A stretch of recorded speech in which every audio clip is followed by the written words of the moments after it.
trop facile de frauder. C'est impossible quasiment de surveiller un vote par correspondance. C'est impossible.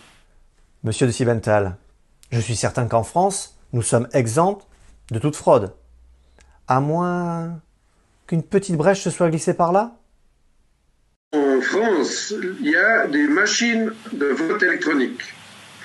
Et nous avons demandé la liste des lieux où ces machines de vote électronique sont déposées, sont opérationnelles. Et le ministère de l'Intérieur et toutes les autorités françaises ont dit que c'est un secret d'État, on ne peut pas savoir où sont les machines de vote électronique. Donc déjà ça, c'est un manque de transparence.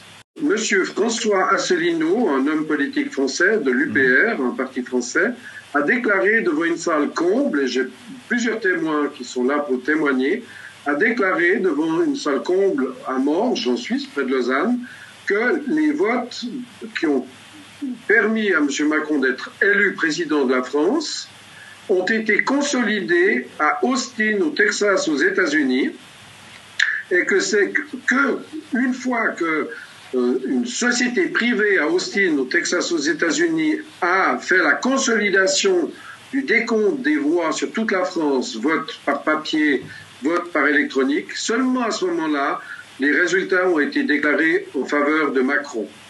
Ce qui m'induit à penser, très probablement, vu les nombreux faits que j'ai reçus comme témoignages, que M. Macron a été élu lui aussi par défaut.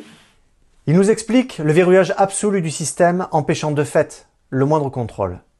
On l'écoute. De nombreuses organisations supranationales ou internationales ont une protection plus forte qu'une protection diplomatique.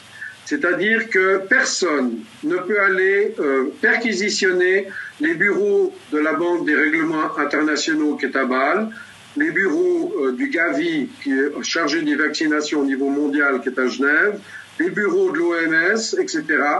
De nombreuses organisations internationales sont protégées par une protection plus forte qu'une protection diplomatique.